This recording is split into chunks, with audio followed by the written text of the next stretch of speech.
ओम शांति 28 जून 2025 साकार मुरली मुरलीर मुख्य पॉइंट रे परम पिता परम शिक्षक परम सद्गुरु शिव बाबा कहते मिठे बच्चे निजर उन्नति पाई प्रतिदिन राति रे शोइबा पूर्वर निजर चार्ट देख चेक कर मु सारा दिन रे काहाकू दुख देना तो निजर उन्नति पाई प्रतिदिन राति रे शोइबा पूर्वर निजर चार्ट देख चेक कर मु सारा दिन रे काहाकू दुख देना तो। प्रश्न महान सौभाग्यशाली संतान मानक भितरे केउ बहादुरी थिबो? महान सौभाग्यशाली संतान मानक भितरे केउ बहादुरी थिबो? उत्तर जो माने महान सौभाग्यशाली संतान से माने स्त्री पुरुष एकत्र रही मध्य आत्मा आत्मा भाई भाई होई रहिबे, स्त्री पुरुषर भावना रहिबो नाही, से माने पक्का निश्चय बुद्धि मध्य होइथिबे। महान सौभाग्यशाली संतान माने तुरंत बुझी जाती आमे उभय ईश्वरीय विद्यार्थी तेणु भाई भौणी होई गलु, किंतु एही बहादुरी सेतेबेले देखाई पारिबो जेतेबेले निजकू आत्मा भाविबो।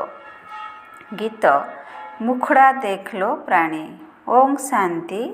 एक कथा बाबा प्रत्येक संतान मानकू बुझाउछंती जे शोइबा समय रे निजर चार्ट को देख मु काहाकू दुख देई नाही तो, एवं सारा दिन रे केते समय बाबा को याद करिछि, एहा ही हेउछि मूल कथा।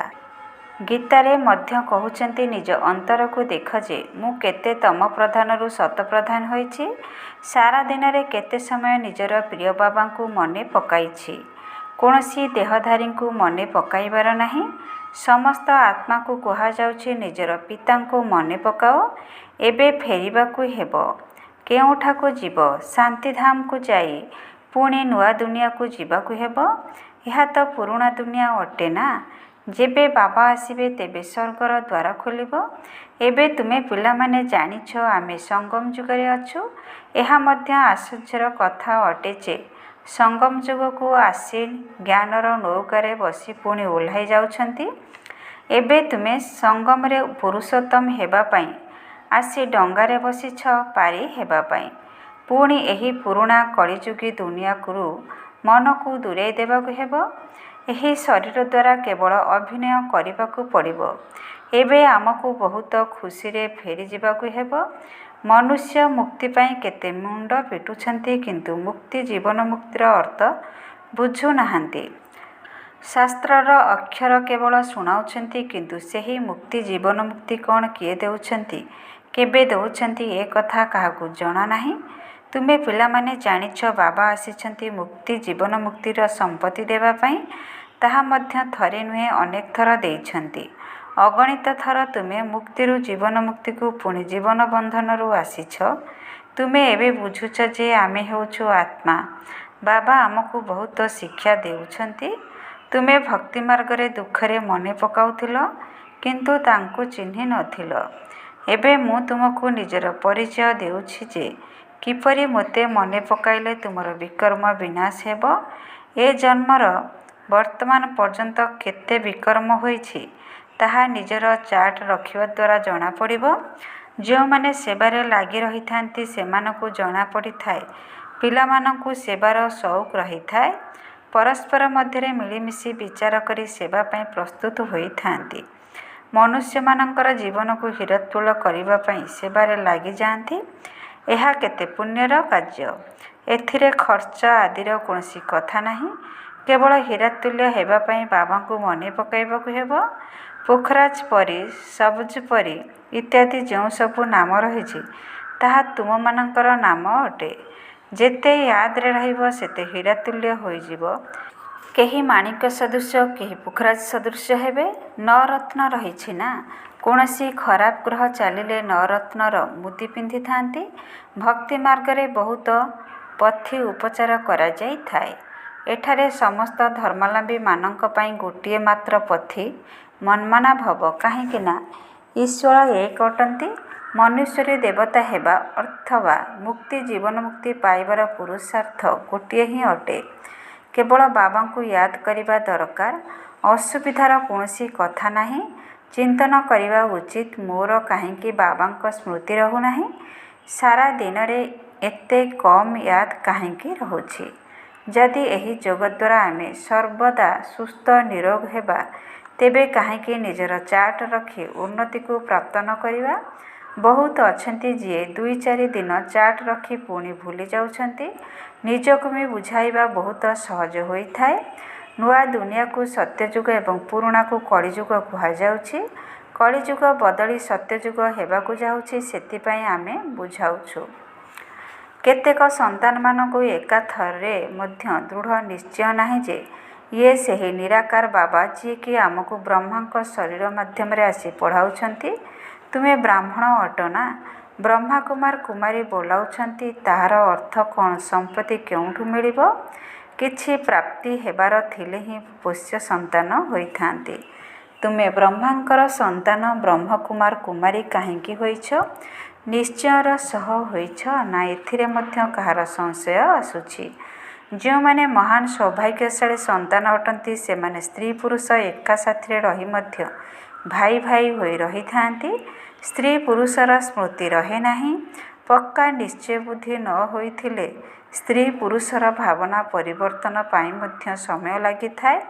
ମହାନ ସୌଭାଗ୍ୟଶାଳୀ ସନ୍ତାନମାନେ ତୁରନ୍ତ ବୁଝିଯାଆନ୍ତି, ଆମେ ଉଭୟ ଛାତ୍ର ଅଟୁ, ତେଣୁ ଭାଇ ଭଉଣୀ ହୋଇଗଲୁ। ଏହି ବାହାଦୁରୀ ସେତେବେଳେ ଦେଖାଇ ପାରିବ ଯେତେବେଳେ ନିଜକୁ ଆତ୍ମା ଭାବିବ। ଆତ୍ମାମାନେ ତ ସବୁ ଭାଇ ଭାଇ ଅଟନ୍ତି। ପୁଣି ବ୍ରହ୍ମାକୁମାର କୁମାରୀ ହେବା ଦ୍ୱାରା ଭାଇ ଭଉଣୀ ହୋଇଯାଇଥାନ୍ତି। କେହି ତ ବନ୍ଧନମୁକ୍ତ ହେଲେ ମଧ୍ୟ କିଛି ନା କିଛି ବୁଦ୍ଧି ଯାଇଥାଏ। କର୍ମାତୀତ ଅବସ୍ଥା ହେବାରେ ସମୟ ଲାଗିଥାଏ। ତୁମ ଭିତରେ ବହୁତ ଖୁସି ରହିବା ଉଚିତ। କୌଣସି ଝିଞ୍ଝଟ ନାହିଁ। ପୁରୁଣା ଶରୀର ଛାଡ଼ି ଆମେ ଆତ୍ମାମାନେ ଏବେ ବାବାଙ୍କ ପାଖକୁ ଯାଉଛୁ। ଆମେ କେତେ ଅଭିନୟ କରିଛୁ। ଏବେ ଏହି ଚକ୍ର ଶେଷ ହେଉଛି। ଏହିପରି ନିଜ ସହିତ କଥା ହେବା ଉଚିତ। ଯେତେ କଥା ହେବ ସେତିକି ହର୍ଷିତ ମଧ୍ୟ ରହିବ ଏବଂ ନିଜର ଚଳନୀକୁ ମଧ୍ୟ ଦେଖିବା ଦରକାର। ମୁଁ ଲକ୍ଷ୍ମୀନାରାୟଣଙ୍କୁ ବରଣ କରିବାର କେତେ ଯୋଗ୍ୟ ହୋଇଛି। ବୁଦ୍ଧି ଦ୍ୱାରା ବୁଝି ହେଉଛି ଏବେ ଅଳ୍ପ ସମୟରେ ପୁରୁଣା ଶରୀର ଛାଡ଼ିବାକୁ ହେବ। ତୁମେ ଅଭିନେତା ମଧ୍ୟ ଅଟ ନା? ନିଜକୁ ଅଭିନେତା ଭାବୁଛ? ଆଗରୁ ଏହିପରି ଭାବୁ ନଥିଲ। ଏବେ ଏହି ଜ୍ଞାନ ମିଳୁଥିବାରୁ ଭିତରେ ବହୁତ ଖୁସି ରହିବା ଉଚିତ। ପୁରୁଣା ଦୁନିଆରୁ ବୈରାଗ୍ୟ ଘୃଣା ଆସିବା ଦରକାର। ତୁମେ ବେହଦର ସନ୍ନ୍ୟାସୀ ରାଜଯୋଗୀ ଅଟ। ଏହି ପୁରୁଣା ଶରୀରକୁ ମଧ୍ୟ ବୁଦ୍ଧିରୁ ସନ୍ନ୍ୟାସ କରିବାକୁ ହେବ। ଆତ୍ମା ବୁଝିଛି ଏହି ପୁରୁଣା ଦୁନିଆ ସହିତ ବୁଦ୍ଧି ଲଗାଇବା ଅନୁଚିତ। ବୁଦ୍ଧି ଦ୍ୱାରା ଏହି ପୁରୁଣା ଦୁନିଆ ପୁରୁଣା ଶରୀରର ସନ୍ନ୍ୟାସ କରୁଛୁ। ଏବେ ଆମେ ଆତ୍ମାମାନେ ଯାଉଛୁ, ଯାଇ ବାବାଙ୍କ ସହିତ ମିଶିବୁ। ତାହା ମଧ୍ୟ ସେତେବେଳେ ହେବ ଯେବେ ଏକମାତ୍ର ବାବାଙ୍କୁ ମନେ ପକାଇବା। ଆଉ କାହାକୁ ମନେ ପକାଇଲେ ନିଶ୍ଚୟ ତାଙ୍କର ସ୍ମୃତି ଆସିବ। ପୁଣି ଦଣ୍ଡ ମଧ୍ୟ ଖାଇବାକୁ ପଡ଼ିବ ଏବଂ ପଦ ମଧ୍ୟ ଭ୍ରଷ୍ଟ ହୋଇଯିବ। ଯେଉଁମାନେ ଭଲ ଭଲ ଛାତ୍ର ଅଟନ୍ତି ସେମାନେ ନିଜ ସହିତ ପ୍ରତିଜ୍ଞା କରିଥାନ୍ତି ଯେ ମୁଁ ସ୍କଲାରସିପ୍ ନିଶ୍ଚୟ ନେବି। ତେଣୁ ଏଠାରେ ମଧ୍ୟ ପ୍ରତ୍ୟେକଙ୍କୁ ଏହି ଖ୍ୟାଲ ରହିବା ଉଚିତ ଯେ ମୁଁ ବାବାଙ୍କଠାରୁ ସମ୍ପୂର୍ଣ୍ଣ ରାଜ୍ୟଭାଗ୍ୟ ନିଶ୍ଚୟ ନେବି। ତାଙ୍କର ଚଳନୀ ମଧ୍ୟ ଅନୁରୂପ ହେବ। ଭବିଷ୍ୟତରେ ପୁରୁଷାର୍ଥ କରି କରି ଦୃଢ଼ ଗତିରେ ଆଗକୁ ବଢ଼ିବାକୁ ହେବ। ତାହା ସେତେବେଳେ ହେବ ଯେତେବେଳେ ପ୍ରତ୍ୟହ ସନ୍ଧ୍ୟାରେ ନିଜର ଅବସ୍ଥାକୁ ଦେଖିବ। ବାବାଙ୍କ ପାଖକୁ ପ୍ରତ୍ୟେକ ସନ୍ତାନର ସମାଚାର ତ ଆସୁଛି ନା? ବାବା ପ୍ରତ୍ୟେକଙ୍କୁ ବୁଝି ପାରିଛନ୍ତି। କାହାକୁ ବି କହିଦେଉଛନ୍ତି। ତୁମ ଭିତରେ ସେହି ଉତ୍ସାହ ଦୃଶ୍ୟମାନ ହେଉନାହିଁ। ଲକ୍ଷ୍ମୀନାରାୟଣ ହେବା ଭଳି ଚଳନୀ ଓ ଚେହେରା ଦେଖାଯାଉନାହିଁ। ନିଜର ଖାଦ୍ୟ ପାନୀୟ ଚାଲିଚଳନ ଆଦି ତ ଦେଖ। କେତେ ସେବା କରୁଛ। ଏହାଦ୍ୱାରା କ'ଣ ହେବ? ତେଣୁ ସେ ଆତ୍ମା ଭାବିଥାନ୍ତି ମୁଁ କିଛି କରି ଦେଖାଇବି। ଏଠାରେ ପ୍ରତ୍ୟେକଙ୍କୁ ସ୍ୱତନ୍ତ୍ର ଭାବେ ନିଜର ଭାଗ୍ୟ ଶ୍ରେଷ୍ଠ କରିବା ପାଇଁ ପଢ଼ିବାକୁ ହେବ। ଯଦି ଶ୍ରୀମତରେ ନ ଚାଲିବ ତେବେ ଏତେ ଉଚ୍ଚପଦ ପାଇପାରିବ ନାହିଁ। ଏବେ ପାସ୍ ନହେଲେ କଳ୍ପ କଳ୍ପାନ୍ତର ହୋଇପାରିବ ନାହିଁ। ତୁମକୁ ସବୁ ସାକ୍ଷାତକାର ହେବ। ମୁଁ କେଉଁ ପଦ ପାଇବା ଯୋଗ୍ୟ ଅଟେ? ନିଜ ପଦର ମଧ୍ୟ ସାକ୍ଷାତକାର କରିବ। ଆରମ୍ଭରେ ମଧ୍ୟ ସାକ୍ଷାତକାର କରୁଥିଲ, ପୁଣି ବାବା ସାକ୍ଷାତକାର କଥା ଶୁଣାଇବା ପାଇଁ ମନା କରିଦେଉଥିଲେ। ଶେଷ ବେଳକୁ ସବୁ ଜଣାପଡ଼ିଯିବ ଯେ ମୁଁ କ'ଣ ହେବି, କିନ୍ତୁ କିଛି କହିପାରିବ ନାହିଁ। କଳ୍ପ କଳ୍ପାନ୍ତର ପାଇଁ ଏହି ଅବସ୍ଥା ହୋଇଯିବ। ଡବଲ ମୁକୁଟ ଡବଲ ରାଜ୍ୟଭାଗ୍ୟ ପାଇପାରିବ ନାହିଁ। ଏବେ ପୁରୁଷାର୍ଥ କରିବାର ବହୁତ ସୁଯୋଗ ରହିଛି। ତ୍ରେତୟା ଯୁଗର ଅନ୍ତ ପର୍ଯ୍ୟନ୍ତ 16,108ର ବଡ଼ମାଳା ତିଆରି ହେବ। ଏଠାକୁ ତୁମେ ଆସିଛ ନରରୁ ନାରାୟଣ ହେବାର ପୁରୁଷାର୍ଥ କରିବା ପାଇଁ। ଯେତେବେଳେ କମ୍ ପଦର ସାକ୍ଷାତକାର ହେବ, ସେ ସମୟରେ ଯେପରି ନିଜ ପ୍ରତି ଘୃଣା ଆସିବ, ମୁହଁ ତଳକୁ ହୋଇଯିବ। ମୁଁ ତ କିଛି ହେଲେ ପୁରୁଷାର୍ଥ କରିନାହିଁ। ବାବା କେତେ ବୁଝାଇଥିଲେ ଯେ ଚାର୍ଟ ରଖ, ଏପରି କର, କିନ୍ତୁ ମୁଁ କଲି ନାହିଁ। ସେଥିପାଇଁ ବାବା କହୁଥିଲେ ସବୁ ସନ୍ତାନମାନଙ୍କର ଫଟୋ ରହୁ, ଭଲେ ପୂରା ଗ୍ରୁପର ଏକତ୍ର ଫଟୋ ରହୁ। ପାର୍ଟି ନେଇ ଆସୁଛ ନା, ପୁଣି ସେଥିରେ ତାରିଖ, ଫଟୋର ନେଗେଟିଭ୍ ଆଦି ସବୁ ଲାଗି ରହୁ। ପୁଣି ବାବା ବତାଇବେ କିଏ ତଳକୁ ଖସିଲା। ବାବାଙ୍କ ପାଖକୁ ସମାଚାର ତ ସବୁ ଆସୁଛି, ସବୁ କିଛି କହିବେ। କେତେ ଜଣକୁ ମାୟା ଟାଣି ନେଇଗଲା, ଜ୍ଞାନ ଛାଡ଼ିଦେଲେ। କନ୍ୟାମାନେ ମଧ୍ୟ ବହୁତ ତଳକୁ ଖସି ଯାଉଛନ୍ତି, ଏକଦମ ଦୁର୍ଗତିକୁ ପ୍ରାପ୍ତ ହେଉଛନ୍ତି। ସେ କଥା ନ କହିଲେ ଭଲ। ସେଥିପାଇଁ ବାବା କହୁଛନ୍ତି ପିଲାମାନେ ଖବରଦାର ରୁହ। ମାୟା କୌଣସି ନା କୌଣସି ରୂପ ଧାରଣ କରି ଧରି ନେଇଯାଉଛି। କାହାର ନାମ ରୂପ ଆଡ଼କୁ ଦେଖ ବି ନାହିଁ। ଯଦିଓ ଏହି ଆଖି ଦ୍ୱାରା ଦେଖୁଛ, କିନ୍ତୁ ବୁଦ୍ଧିରେ ଏକମାତ୍ର ବାବାଙ୍କର ସ୍ମୃତି ରହୁ। ତୃତୀୟ ନେତ୍ର ଏଥିପାଇଁ ମିଳିଛି ଯେ ବାବାଙ୍କୁ ହିଁ ଦେଖ ଏବଂ ମନେ ପକାଅ। ଦେହ ଅଭିମାନକୁ ତ୍ୟାଗ କର। ଏପରି ନୁହେଁ ଯେ ଆଖି ତଳକୁ କରି କାହା ସହିତ କଥା ହେବ। ଏପରି ଦୁର୍ବଳ ହେବା ଅନୁଚିତ। ଦେଖୁଥିଲେ ମଧ୍ୟ ବୁଦ୍ଧିଯୋଗ ନିଜର ପ୍ରିୟତମ ବାବାଙ୍କ ଆଡ଼କୁ ରହୁ। ଏହି ଦୁନିଆକୁ ଦେଖି ମଧ୍ୟ ଅନ୍ତରରେ ବୁଝୁଛନ୍ତି ଯେ ଏସବୁ କବରସ୍ଥାନ ହେବାକୁ ଯାଉଛି। ଏହା ସହିତ କ'ଣ ସମ୍ପର୍କ ରଖିବା? ତୁମକୁ ଜ୍ଞାନ ମିଳୁଛି, ତାକୁ ଧାରଣ କରି ଚାଲିବାକୁ ହେବ। ତୁମେ ପିଲାମାନେ ଯେବେ ପ୍ରଦର୍ଶନୀ ଆଦି ବୁଝାଉଛ, ତେବେ 1000 ଥର ତୁମ ମୁଖରୁ ବାବା ବାବା ଶବ୍ଦ ବାହାରିବା ଉଚିତ। ବାବାଙ୍କୁ ୟାଦ କରିବା ଦ୍ୱାରା ତୁମର କେତେ ଫାଇଦା ହେବ। ଶିବ ବାବା କହୁଛନ୍ତି ମୋତେ ମନେ ପକାଅ, ତେବେ ତୁମର ବିକର୍ମ ବିନାଶ ହେବ। ତମ ପ୍ରଧାନରୁ ସତ ପ୍ରଧାନ ହୋଇଯିବ। ବାବା କହୁଛନ୍ତି ମୋତେ ମନେ ପକାଅ, ଏହାକୁ ଭୁଲ ନାହିଁ। ବାବାଙ୍କର ନିର୍ଦ୍ଦେଶ ମିଳିଛି ମନ୍ମନା ଭବ। ବାବା କହୁଛନ୍ତି ଏହି ବାବା ଶବ୍ଦକୁ ଖୁବ୍ ଭଲ ଭାବରେ ଚିନ୍ତନ କରିଚାଲ। ସାରାଦିନ ବାବା ବାବା କହି ଚାଲିବା ଉଚିତ, ଅନ୍ୟ କୌଣସି କଥା ନାହିଁ। ନମ୍ବର 1 ମୁଖ୍ୟ କଥା ଏହା ହିଁ ଅଟେ। ପ୍ରଥମେ ବାବାଙ୍କୁ ଜାଣ, ଏଥିରେ ହିଁ କଲ୍ୟାଣ ରହିଛି। ଏହି 84ର ଚକ୍ର ବୁଝିବା ତ ବହୁତ ସହଜ ଅଟେ। ପିଲାମାନଙ୍କୁ ପ୍ରଦର୍ଶନୀ ଆଦିରେ ବୁଝାଇବାର ବହୁତ ସଉକ ରହିବା ଉଚିତ। ଯଦି କେଉଁଠି ଦେଖୁଛ ଆମେ ବୁଝାଇ ପାରୁନାହୁଁ, ତେବେ କହିପାରିବ ମୁଁ ଆମର ବଡ଼ ଭଉଣୀକୁ ଡାକୁଛି। କାହିଁକି ନା ଏହା ମଧ୍ୟ ପାଠଶାଳା ଅଟେ ନା। ଏଥିରେ କେହି କମ୍ କେହି ଅଧିକ ପଢ଼ୁଛନ୍ତି। ଏହା କହିବାରେ ଦେହ ଅଭିମାନ ଆସିବା ଅନୁଚିତ। ଯେଉଁଠି ବଡ଼ ସେଣ୍ଟର ରହିଛି ସେଠାରେ ପ୍ରଦର୍ଶନୀ ମଧ୍ୟ ଲଗାଇ ଦେବା ଉଚିତ। ଚିତ୍ର ଲାଗିଥିବା ଦରକାର। ଗେଟ୍ ୱେଟ୍ ଟୁ ହେଭନ୍ ଅର୍ଥାତ୍ ସ୍ୱର୍ଗକୁ ଯିବାର ରାସ୍ତା। ଏବେ ସ୍ୱର୍ଗର ଦ୍ୱାର ଖୋଲୁଛି। ଏହି ଭବିଷ୍ୟତ ଲଢ଼େଇ ପୂର୍ବରୁ ନିଜର ସମ୍ପତ୍ତି ନେଇଯାଅ। ଯେପରି ମନ୍ଦିରକୁ ପ୍ରତ୍ୟହ ଯାଇଥାନ୍ତି, ସେହିପରି ତୁମ ପାଇଁ ପାଠଶାଳା ରହିଛି। ଚିତ୍ର ଲାଗିଥିଲେ ବୁଝାଇବା ପାଇଁ ସହଜ ହେବ। ଚେଷ୍ଟା କର ଆମେ ଆମର ପାଠଶାଳାକୁ କିପରି ଚିତ୍ରଶାଳା କରିବୁ। ଆକର୍ଷଣ ହେଲେ ମନୁଷ୍ୟ ଆସିବେ। ବୈକୁଣ୍ଠକୁ ଯିବାର ରାସ୍ତା ତ 1 ସେକେଣ୍ଡରେ ବୁଝିବାର ରାସ୍ତା। ବାବା କହୁଛନ୍ତି ତମ ପ୍ରଧାନ ଆତ୍ମା ବୈକୁଣ୍ଠକୁ ଯାଇପାରିବେ ନାହିଁ। ନୂଆ ଦୁନିଆକୁ ଯିବା ପାଇଁ ଶତପ୍ରଧାନ ହେବାକୁ ପଡ଼ିବ। ଏଥିରେ କୌଣସି ଖର୍ଚ୍ଚ ନାହିଁ, ନା କୌଣସି ମନ୍ଦିର ଅଥବା ଚର୍ଚ୍ଚକୁ ଯିବାର ଆବଶ୍ୟକତା ରହିଛି। ୟାଦ କରି କରି ପବିତ୍ର ହୋଇ ସିଧା ଶାନ୍ତିଧାମକୁ ଚାଲିଯିବ। ମୁଁ ଗ୍ୟାରେଣ୍ଟି ଦେଉଛି ତୁମେ ଏପରି କଲେ ଅପବିତ୍ରରୁ ପବିତ୍ର ହୋଇପାରିବ। ଗୋଲା ଚିତ୍ରରେ ବଡ଼ ଗେଟ୍ ରହିବା ଉଚିତ। ସ୍ୱର୍ଗର ଗେଟ୍ କିପରି ଖୋଲୁଛି, କେତେ ପରିଷ୍କାର ଭାବରେ ରହିଛି। ନର୍କର ଗେଟ୍ ବନ୍ଦ ହେବାକୁ ଯାଉଛି। ସ୍ୱର୍ଗରେ ନର୍କର ନାମ ରହିବ ନାହିଁ। କୃଷ୍ଣକୁ କେତେ ସ୍ମରଣ କରୁଛନ୍ତି, କିନ୍ତୁ ଏ କଥା କାହାକୁ ଜଣା ନାହିଁ ଯେ ସେ କେବେ ଆସୁଛନ୍ତି। କିଛି ହେଲେ ଜାଣିନାହାନ୍ତି, ବାବାଙ୍କୁ ହିଁ ଜାଣିନାହାନ୍ତି। ଭଗବାନ ଆମକୁ ପୁନର୍ବାର ରାଜଯୋଗ ଶିଖାଉଛନ୍ତି। ଏ କଥାର ସ୍ମୃତି ରହିଲେ ମଧ୍ୟ କେତେ ଖୁସି ରହିବ। ଏହି ଖୁସି ମଧ୍ୟ ରହୁ ଯେ ମୁଁ ଗଡ୍ ଫାଦରଲି ଷ୍ଟୁଡେଣ୍ଟ ଅର୍ଥାତ୍ ଈଶ୍ୱରୀୟ ବିଦ୍ୟାର୍ଥୀ ଅଟେ। ଏହା ଭୁଲିବା ଅନୁଚିତ। ଆଚ୍ଛା, ମିଠା ମିଠା ଶିଖିଲେ ସନ୍ତାନମାନଙ୍କ ପ୍ରତି ମାତା ପିତା ବାପଦାଦାଙ୍କର ମଧୁର ସ୍ନେହ ସମ୍ପନ୍ନ ଶୁଭେଚ୍ଛା ଏବଂ ସୁପ୍ରଭାତ। ଆତ୍ମିକ ପିତାଙ୍କର ଆତ୍ମିକ ସନ୍ତାନମାନଙ୍କୁ ନମସ୍ତେ।